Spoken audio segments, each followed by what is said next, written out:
Salut les Mendes, j'espère que vous allez bien. Pour ma part, je vous souhaite une très bonne année 2023. J'espère que le Père Noël vous a gâté. Je vous souhaite évidemment la santé, le bonheur, l'argent, mais j'espère surtout beaucoup de tuning puisque c'est ça qui moi m'importe.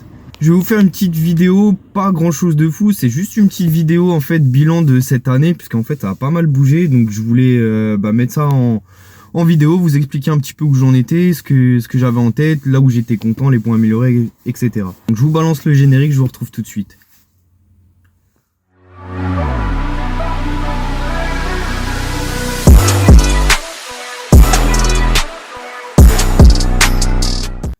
Les amis, je vous retrouve bien évidemment dans notre belle E36 Turbo, qui est un peu la star de cette chaîne. Globalement, l'année 2022 pour les Mendes aura été une très belle année, puisqu'on cumule à l'heure actuelle 4300 abonnés et un peu plus de 600 000 vues sur le total de la chaîne. Alors c'est des chiffres qui peuvent faire sourire effectivement quand on connaît les plus gros de YouTube. Moi en l'occurrence, à mon niveau, c'est quelque chose dont je suis très content. Et je vous remercie parce que c'est clairement grâce à vous. Effectivement, il y a tout le travail que je fais derrière les vidéos, mais ce qui offre les résultats, c'est vous avant tout. Donc on va se faire un petit peu les points positifs de cette année, les points négatifs et ce que je vois pour 2024. Donc ça va être une petite vidéo débrief tranquille, je force personne à la regarder, c'est plus pour les Mendes, ceux qui sont fidèles à la chaîne, pour savoir là où nous en sommes et ce qui nous attend en fait. Alors 2022, ça a été une année, très bonne année, mais en même temps une année très dure. Pourquoi? Puisque c'est un peu l'année de reprise entre guillemets, puisque j'avais un petit peu lâché la chaîne et c'est cette année là où je me suis mis un petit coup de pied au cul, je me dis allez reprends, parce que j'ai eu pas mal de petits soucis, que ce soit matériel et même surtout perso en fait, ce qui m'a forcé à arrêter les vidéos. Même là il y a 2-3 mois j'ai eu un petit creux parce que mon matériel était HS et ça m'a mis un petit peu de temps avant de le retrouver.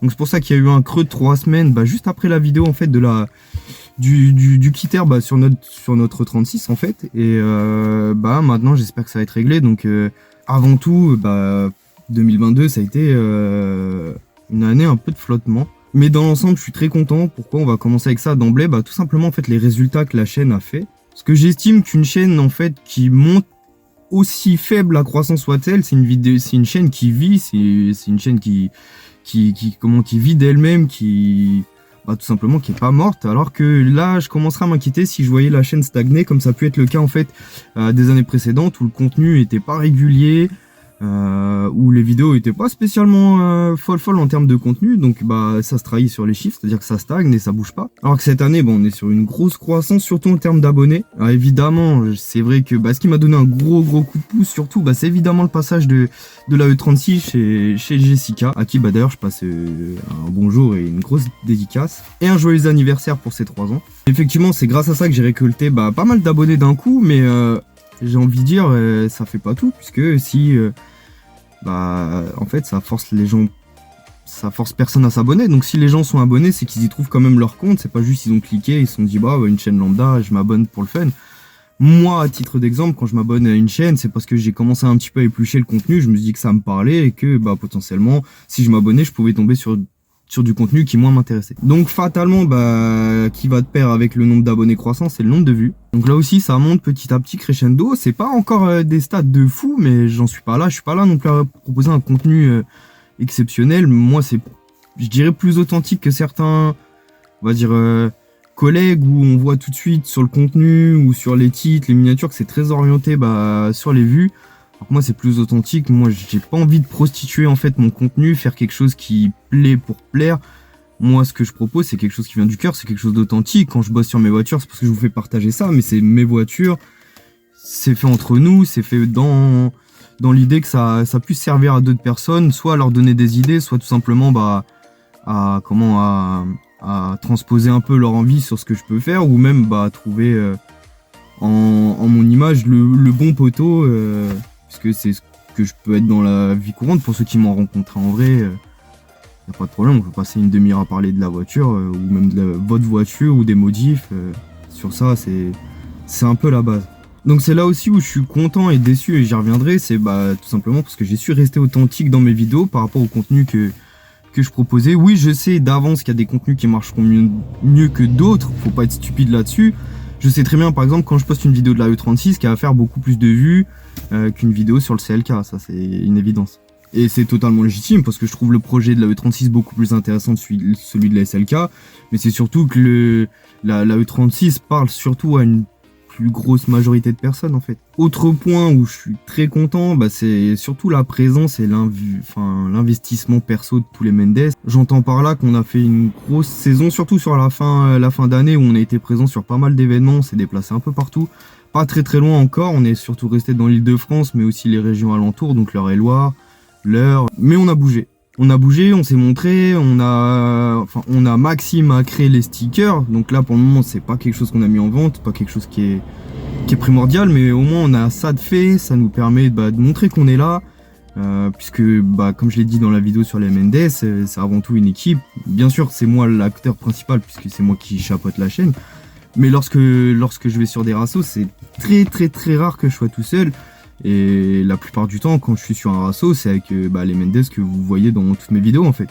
Donc sur ça, on a été plutôt bon, je pense, en termes d'investissement. Après, on bouge pas forcément dans le but d'eux, mais on tient à être présent parce que c'est notre passion, c'est le tuning. Et nous, on vient pour kiffer les voitures des autres. Nous, nos voitures, si on a envie de les kiffer, on reste entre nous. Mais on bouge, ça montre nos voitures aux gens, puisqu'on a quand même de belles caisses chez les Mendes. Mais surtout, ça nous fait bouger, rencontrer, voir d'autres têtes, d'autres projets. Et c'est intéressant, en fait, d'être curieux dans cette passion-là. Qui plus est, quand on touche la personnalisation automobile, c'est de voir ce qui est fait un peu partout. Là où je suis content, dernier point, c'est avant tout mon investissement perso. J'entends par là que à l'époque où je proposais un peu du contenu aléatoirement, là, je me suis focalisé à vraiment une vidéo par semaine, une vidéo tous les dimanches. Et le fait de m'instaurer cette routine entre guillemets, ça m'a permis d'avoir les choses carrées. Donc c'est toujours un peu compliqué de trouver des contenus, mais pour le moment ça va, je suis pas alarmé, j'ai de quoi faire. Le seul truc qui est un peu chiant, c'est que bien souvent quand je fais quelque chose sur une voiture, les gens qui me croisent voient, si c'est une modif, voient la modif avant que je la transpose en vidéo, puisque des fois ça arrive que y ait un mois et demi entre ce qui a été fait sur la voiture et la vidéo lorsqu'elle sort. Mais je me suis imposé entre guillemets cette routine, tout ça pour être régulier et surtout que les gens en gros se fixent ce rendez-vous là. Pour ceux qui veulent voir les vidéos, au moins ils savent que c'est tel jour, telle heure et il n'y a pas de problème. Donc à condition de s'y tenir, je trouve que c'est surtout très important d'être régulier lorsqu'on commence à avoir pas mal d'abonnés, que ça peut susciter de l'attente.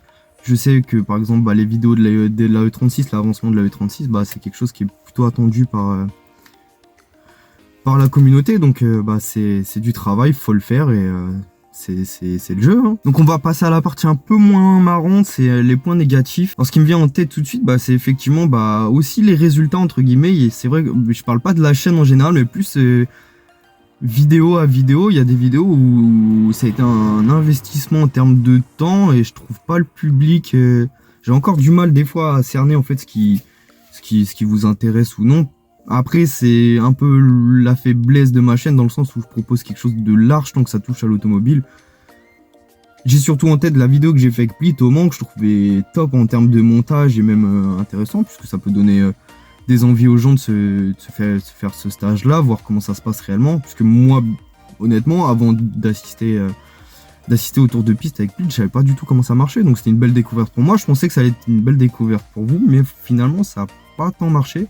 Ou autre exemple, c'est la vidéo de la WRC de Maxime, où je m'étais dit, ouais, test drive d'une WRC, ça va marcher sûr, et puis je vois qu'au final, c'est un flop complet. Là où j'ai d'autres vidéos où je m'attendais pas à ce que ça marche particulièrement, et au final, ça fait des belles vues. J'entends par là la vidéo sur l'ouverture automatique du coffre de la E82, c'est quand même c'est quand même une vidéo de niche dans le sens où ça intéresse potentiellement que les propriétaires de ce modèle-là et pourtant on est à 6000 vues je crois de mémoire.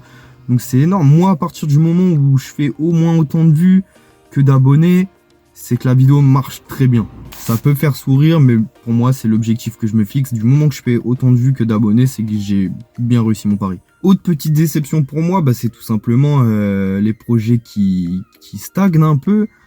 Dans la mesure où, comme je vous dis, je vais pas revenir là-dessus, c'est pas le but de la vidéo, mais j'ai eu quelques petits soucis en 2022, donc j'ai pas avancé autant que je voulais. Par exemple sur la E36, ça a pas mal dormi pendant des mois, donc J'aurais aimé avancer plus vite, malheureusement, bah, c'est la vie, c'est le projet.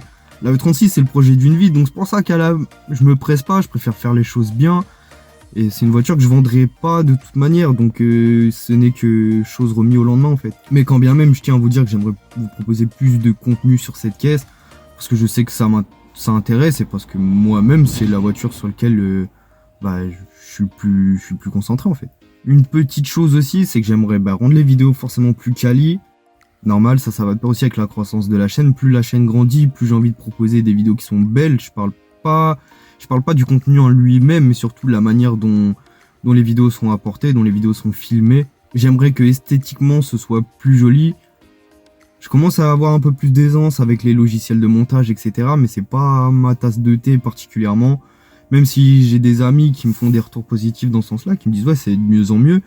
Mais le problème, c'est que je mets beaucoup de cœur quand je fais quelque chose, et c'est vrai que j'aimerais que ce soit plus carré, plus pro, pas que ce soit non plus une dinguerie. Je sais pas ce que je cherche, puisque comme je le dis encore, moi mon but c'est d'être authentique, donc ça perdrait moi ce que j'estime être le charme de la chaîne si c'était trop propre, trop carré, mais il y a quand même une marge de manœuvre sur l'amélioration. Donc ça c'est quand même, je pense, le gros point amélioré de 2023, c'est le contenu proposé et surtout l'esthétique des vidéos. Une petite autre chose où je me sens un peu niqué entre guillemets, c'est que je voulais faire venir une présence féminine sur la chaîne.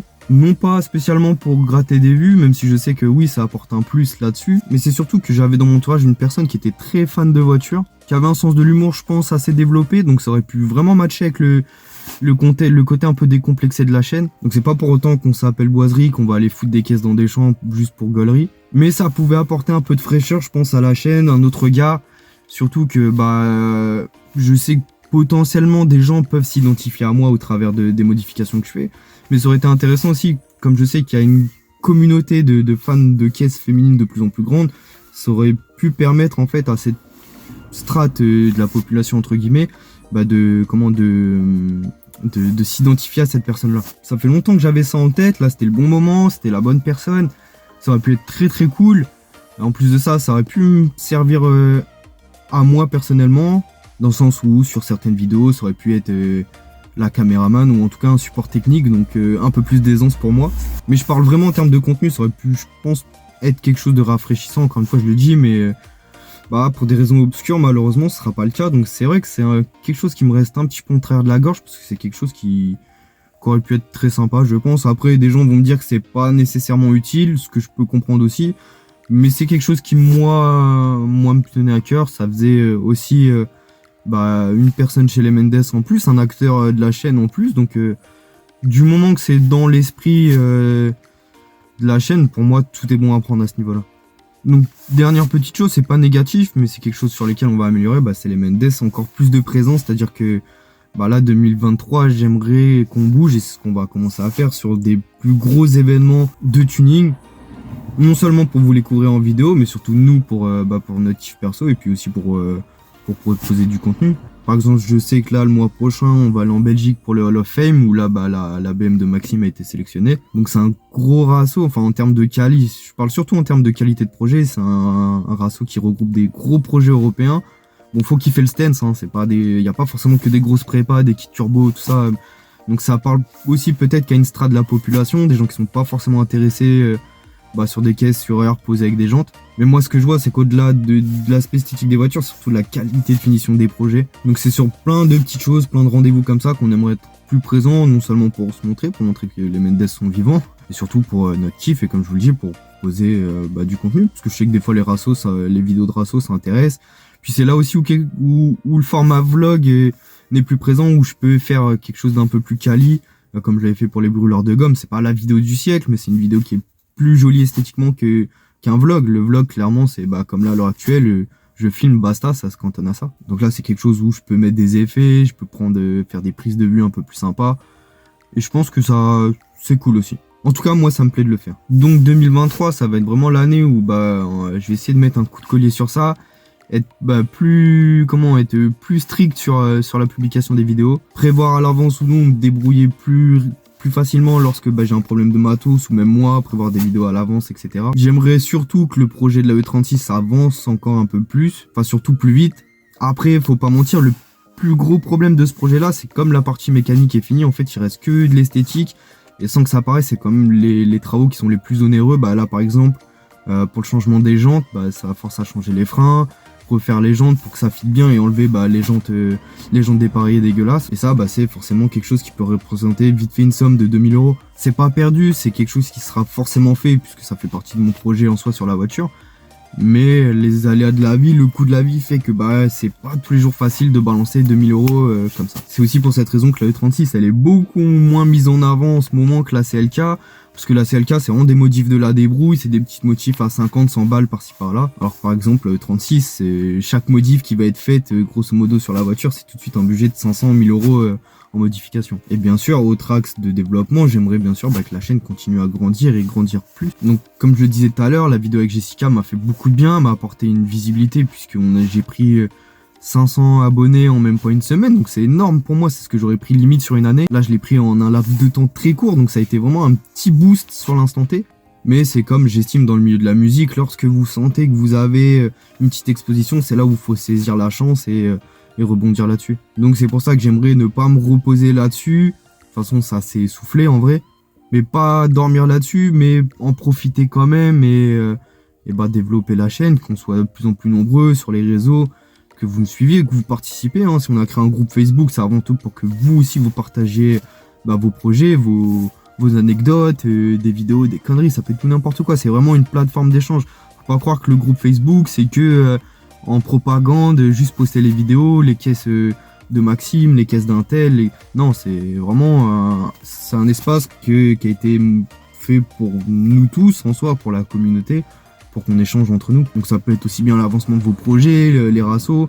En ce qui concerne les rassos, je sais que moi j'essaie de poster chaque fois, c'est sûr qu'on va quelque part, de prévenir les Mendes. Pour ceux qui veulent nous rejoindre, vous êtes tous les bienvenus. Donc voilà, on va essayer de bosser là-dessus. Moi je vais continuer à vous proposer les vidéos sur le CLK. Forcément la E36 Turbo, récupérer la 135i, toutes ces petites choses et vous proposer du contenu et voilà, qu'on kiffe tous ensemble. Mais Mendes, je vous abandonne ici, je pense que j'ai suffisamment parlé pour cette vidéo, je pense que tout le monde a abandonné depuis au moins 10 minutes. Ils vont dire mais qu'est-ce que c'est que ce Gus, pourquoi il nous raconte sa vie, on s'en bat les couilles.